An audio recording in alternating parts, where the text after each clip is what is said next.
Here's your reminder that the Democrat Party and woke corporations think black people and brown people are too stupid or too helpless to have a photo ID to vote. Hello once again, all my fellow patriots and you filthy leftist stalkers out there. Welcome back to my channel. My name is Angela Box. You're watching Angela's Soapbox, where I always say what you were thinking. If you're not subscribed to the channel, please consider hitting that subscribe button, liking or rumbling this video, commenting on this video, and of course, sharing this video, especially with your filthy leftist friends, because they truly hate my guts. And for me, that's a badge of honor. You guys, I don't even know, I almost am not even going to do a video on this because it's so old news. Listen, the Signalgate stuff has been a massive fail for the deep state and the media, who so desperately wanted it to be real. But let's have a little post-mortem for Signalgate, shall we? Okay. This isn't going to be a long video because there's really not much to tell. All you need to know is this: the deep state failed. Okay, that's all you need to know. Write it down. Put a period on the end of a sentence. Good night. This is how you know it failed, because even CBS News, which is full of a bunch of anti-Trump psychopaths. Aren't they all? Even CBS News, their recent poll that was taken after this whole stupid thing started last week, they were like, yeah, Trump is at 50%, and Rasmussen has him at 51. Any reputable polling company has Trump sitting at about 50%. Now, for context, during his entire first term, I think he never really got above 45%. So this is a 5 to 6 point uptick for Trump so far. And again, the honeymoon, they think that the honeymoon is this must still be the Trump honeymoon. It's well, it's almost April, so pretty sure that would have been over. And see, here's the deal. They were trying to make Signalgate the thing that ended the Trump honeymoon, okay? But it failed miserably. So I'll just give you a very cursory summary because, again, it's kind of old news. And sorry, deep state. So the whole thing started when a text group that was set up on WhatsApp, not WhatsApp, not WhatsApp, Signal, which, never forget, was determined by the Obama administration to be completely safe and secure.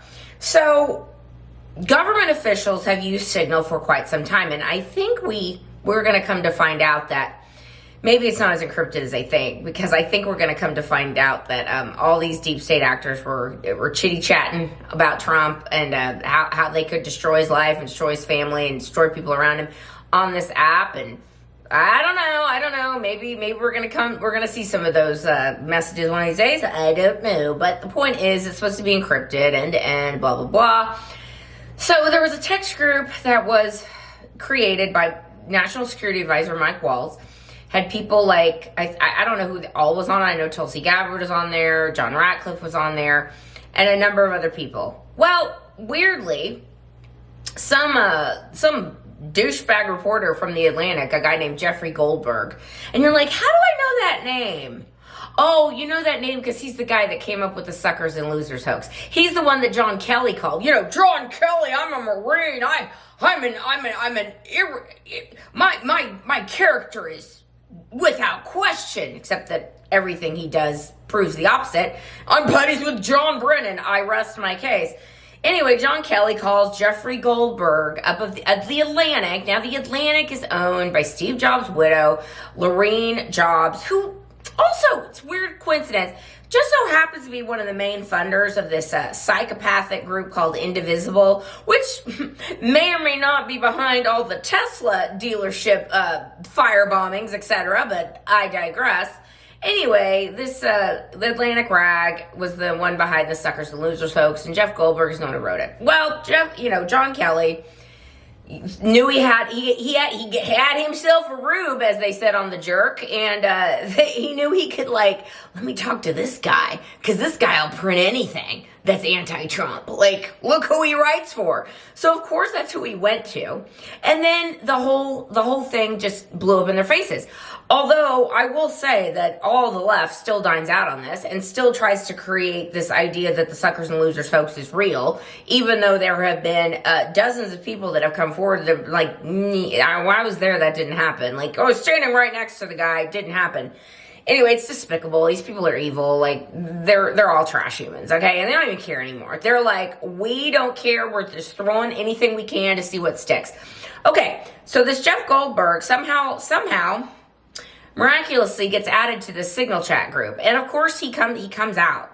He's like, oh my gosh, you guys. Here's how you know the whole thing was planned and the whole thing was a setup and just completely staged. And it was staged by not only the deep state, but probably people in our government, because Mike Waltz is like, yeah, I definitely didn't add him to the list. It was probably a staffer. I mean, not probably, it was a staffer. And, you know, Trump can't fire every single person right away. So there's a lot of swamp creatures that are left behind. And we're going to find out with some lie detector tests who put him on that group chat. Because here's what he did afterwards. After said group chat. Okay. He gets, you know, he has the whole compilation and he's like, oh, this is very serious. And he goes to Ginger Gerbil's show, aka Jen Psaki. He goes on Ginger Gerbil's show. She has a show on MSNBC now because Natch, of course she does. And Ginger Gerbil's is like, oh, tell me more. And Jeff Goldberg's like, well, Ginger Gerbil's, I really can't go into the details of the chat, but let's just say that there were top secret and classified information shared, like war plans shared about what they were going to do to the Houthis, you know, the Houthis that were backed by the Iranian government. And forget the success of that operation. Let's focus on this chat group. Anyways, like, yeah, there's like, it's really serious. And Jen Psaki's like, oh my goodness, that's just crazy. What will Trump do next? Then just so happened that Tulsi Gabbard and I believe John Ratcliffe and maybe Mike Waltz were scheduled to testify in front of the Senate Committee for some national security, whatever it was. And all these Democrats that had no story to hit them with, all of a sudden had a story to hit them with. And Tulsi Gabbard and John Ratcliffe was like, yeah, this is nothing. Like, this is stupid. No, we didn't share classified information on a Signal chat. Like, that's dumb. Like, we go into a skiff, unlike some administrations I know, and actually, like, do things behind closed doors and make sure it is, you know, something that can't be discovered, which is why you're not finding any leaks of stuff everywhere. You know, when Trump wants to hit the Houthis or round up a bunch of MSNBC players, MS-13 gang members. Like, there's no, like, leaks of this information. Because I dare say that the new Trump administration, Trump 2.0 ate Trump 1.0. Like, he's learned his lesson. Anyway, so it was like the media for about 3 days had meltdowns over this, and they thought it was oh my goodness. And of course, the Democrats, when it came out that Trump wasn't going to fire Mike Waltz. Okay, so stop. Trump isn't going to fire anybody that was on the group chat. And OPS, and the reason he wasn't going to fire anybody is because he read the text messages, and he's like, this is nothing. Like, you know, Charlie Kirk said this, it would have been a bigger scandal had these people who we trust to be MAGA been in the group chat going, oh, F these knuckle dragging troglodyte MAGA types. Like, that would have been the scandal, but that is not what we come to find out. We come to find out that these people are exactly who they say they are, which is why we love them and why we voted for Donald Trump and CBS, why Donald Trump sits at 50%, which he never hit in his first term. Okay, so you know it was falling apart last week when people like Elizabeth Warren, whose paroxysms over the defunding of USAID know no bounds, and a lady who had no money at all because she's just a lowly college professor who's dining out on being a fake Indian, to suddenly being worth tens of millions of dollars. Yeah, that lady. Anyway, it was all BS because she started off last week by saying, oh, this material is classified. Oh, no, I'm sorry. Top secret to classified to sensitive. I was like, well, sensitive is not classified. Sensitive is not top secret. Sensitive is whatever you want it to be. So anyway, the point is this.